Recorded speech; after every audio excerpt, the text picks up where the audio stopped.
Many people quit in their meditation practice because they don't think they can control their mind.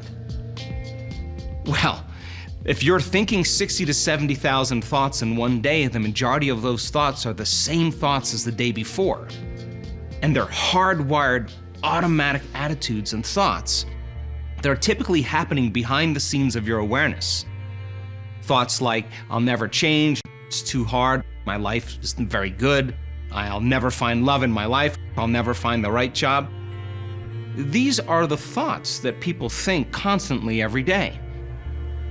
So then when those thoughts start coming to the surface in their meditation practice, the moment they start realizing they can't control those thoughts, they give up. And they buy into the belief that they're not very good at meditation. But let's start by framing this a little differently. The moment you become conscious of those unconscious thoughts, and you decide not to put your attention and your energy behind them, that's a victory.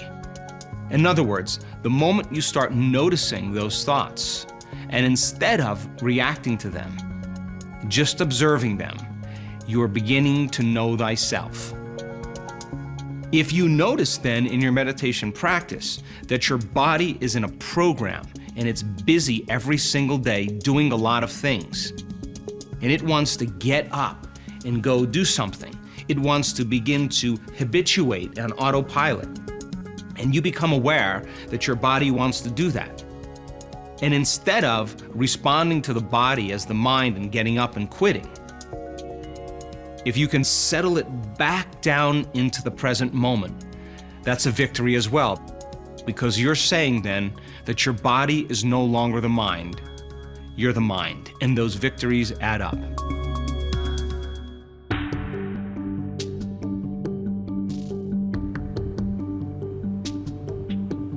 Every time you work on overcoming some aspect of your old personality, there's a liberation of energy. And we've measured this on students all around the world, because as they keep returning the body back into the present moment, the body is the servant to the mind, and just like training any animal, sooner or later it's going to acquiesce. And when it does, there is a liberation of energy. And that's available energy for you to use to heal. That's available energy for you to begin to create a new future. So then we said in the last episode that the process of change is breaking the habit of the old self and reinventing the new self. It's pruning synaptic connections and sprouting new connections. So it makes sense then, if you are going to transition from the old self to the new self, and you decide, what thoughts do I want to fire and wire in my brain? And you begin to put all of your energy in installing those thoughts neurologically in your brain. The act of firing and wiring over and over again begins to assemble new neurological networks. Now, neural networks are gangs of neurons that have been fired and wired together that relate to a thought, a memory, a behavior. The body begins to assemble new circuits, so it becomes more automatic. So it makes sense then, if you keep firing and wiring those thoughts and they begin to assemble into automatic neurological networks, and you do it over and over again, those thoughts are going to begin to become familiar to you. Then the thought in your mind literally becomes the experience, and experience enriches the brain.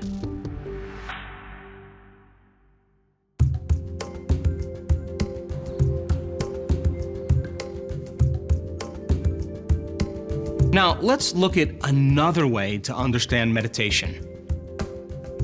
If we know that we are living in a state of the familiar past, or we're living in the state of the predictable future, and the familiar past represents the known, and the predictable future represents the known as well, and the sweet spot of the generous present moment represents the unknown, then in order for us to truly begin to make significant changes, where our body isn't influencing our mind, where our environment isn't controlling our feelings and our thoughts, then it makes sense then that the first step that we have to use in order to meditate is to sit our bodies down and close our eyes and disconnect from everything known in our outer environment.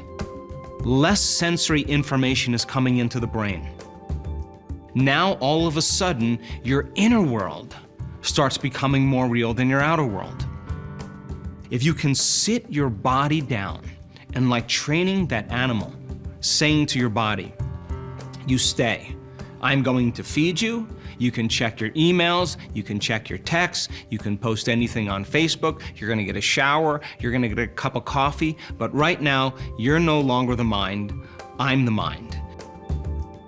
Your body's in a program, and where you place your attention is where you place your energy. And the moment you're sitting in your meditation and you start putting your attention on the emotions, familiar emotions that are connected to the past, the moment you start thinking about those memories and feeling those emotions, it makes sense then that you're siphoning your attention and energy out of the present moment into the past. And if you're sitting there thinking about the phone calls you have to make, the meetings you have to go to, the shopping list you have to get to, those are all known things in your predictable future reality. And every time you put your attention on some predictable future, you're siphoning energy out of the present moment into the predictable future. And now your energy is completely commingled with that line of time. So then when you become aware that your attention is on those emotions, and you become aware and return your attention back to the present moment, you're disinvesting your attention and energy out of your past present reality, and you're calling it back to you.